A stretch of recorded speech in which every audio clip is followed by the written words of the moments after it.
Okay. Tell us about yourself, Edith. We can't assume that everyone here knows about Edith. So in 1 minute, who is Edith? Which cohort do you belong to? Thank you, Deo. Naluwende Edith Grace is a lady currently staying in Bugiri district, but is a born of Namisindwa district, married in Tororo district, settled in Bugiri district. I'm a mother, I'm a Nalongo. I've had 2 sets of twins. Wow. I went to school, and my school ends here with MPHL. But I'm still going. God willing, I might also become a doctor like the doctors around here. So I've been a leader in Bugiri district. I was privileged to be voted in as chairperson Women Council. In fact, I went in unopposed in 2001. So I was a whole Nalongo, unopposed? Yes, unopposed for 15 years. I was chairperson Women Council. Then I tried to move because there are things we wanted as women and we didn't have that voice so much. So I moved to council as a representative to district council. I just didn't go in there. First term, I was the chairperson of Social Services Committee. Then second term, I was a secretary for finance at the district. So I got to know a lot of planning and how money comes in the district and how it is appropriated. Then after MPHL, we formed a CBO called Simplified Call of Rio Empowerment and Development. It's called SCORD. I think some of us who read the newsletter, you saw a very pleasant title that it is scores with SCORD. So somehow after the pandemic, we found out that there were so many girls. In fact, my CBO deals mainly with gender-based violence. And we found out that there were so many out of school who people dropped out because of the lockdown. It affected so many families. That is Bugiri or Tororo? Bugiri district, where I've settled. That is where we are. So we began skilling these ladies and men. We have tailoring, we have hairdressing, and we also have a skill of building. We tried motor vehicle, but it was costly for us, and because we don't have anybody funding us. You need motor vehicles or? No, we wanted motor vehicle mechanics, okay. But you know it is an expensive entity, so we remained with these ones because the materials are within. So last year I was here, I attended this conference and I presented. You saw us given some gift, and out of that gift, there was some bit of cash, and I said, God, thank you. Now, when a politician talks about a little bit of cash, start imagining how much that could be. No. Do you want to declare the amount? I will not declare, I'm sorry.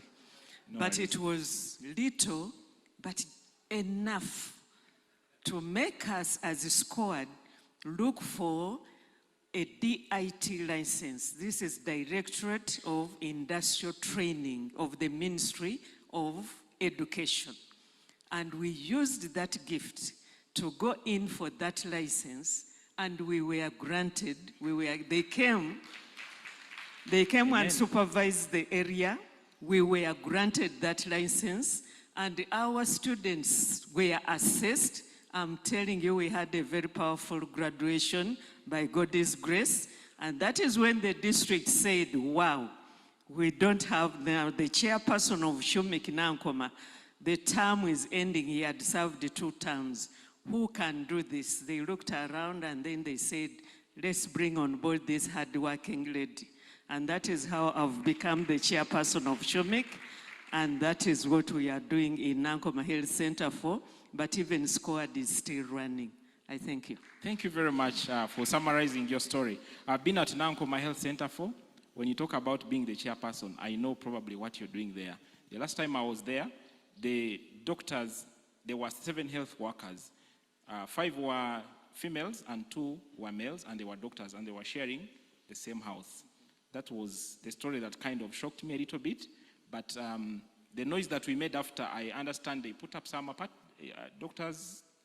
No, we have 2 resident doctors. They have their own houses, each one. The 7 are no longer sharing accommodation. The male was transferred. Now we have 2 doctors, male and female.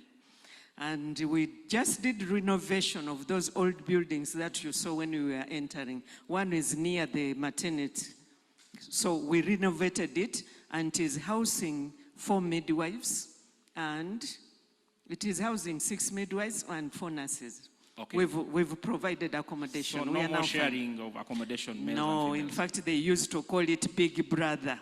But now, just because we've seen these are adults and they need no more sharing, we are doing well. Okay, thank you very much. Let's wind up. Edith, I want you to just tell us where you're heading. Where do you see yourself going in the next few years with all the ideas that you've told us about the CBO and also your involvement in the HUMIC affairs at the health facility and also politics? Just in brief, in 1 minute as we close. I'll begin with the politics. I'll remain passive. I'm not going to stand for any elective position. It takes a lot of time. And so money. I'm now going to concentrate on these 2. HUMIC, because the district has entrusted me with a sub-hospital. That is very huge responsibility, and they always need results. So together with the fellow chairpersons of HUMIC, of Health Center 3s, and the in-charges of Health Center 3s who are under this Health Center 4, have formed sort of a consortium. We work together. We don't see that maybe Bulesa Health Center 3 is that table and this one is that table, and therefore work in your own cocoon. I see us moving towards working together so that when there is a problem in the other health centers 3, then it is for all of us, so that the service delivery is improved. And also these issues of staffing, you know, we've had a time and again the staff ceiling has not been lifted. But we get some funds from maybe internal, implementing partners. So out of most funds, HUMIC is given 20% of the funding. Out of that 20%, we look at a department and see which department is really not staffed well. So we add in and we pay them from the tokens, just facilitating them, but they are volunteers. So that performance and quality assurance is really high. We're also looking at the IPC of the facilities. You know, IPC, when we moved our interpersonal communication or infection prevention and control? Oh no, it is infection prevention and control. So we are looking at it and we are saying that most places we are lacking those committees. We are putting them in place so that we have health service providers and also health people who are uptaking the services. Both should be healthy. Then with the CBO, we are looking at income generation of our own. We've networked with other NGOs that are big. We have Mukobadi in Bugiri.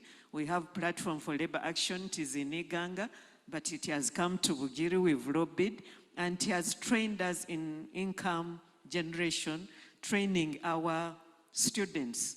They do soap making. They also prepare snacks for sale. That is for our sustainability. That in the future, all these people who are coming up, because they are making skills, they remain also doing the work. I've copied this. We shall keep having annual meetings with the scored alumni so that they come and tell us what we share experiences. For example, whatever has been shared here, I've picked something to take back home.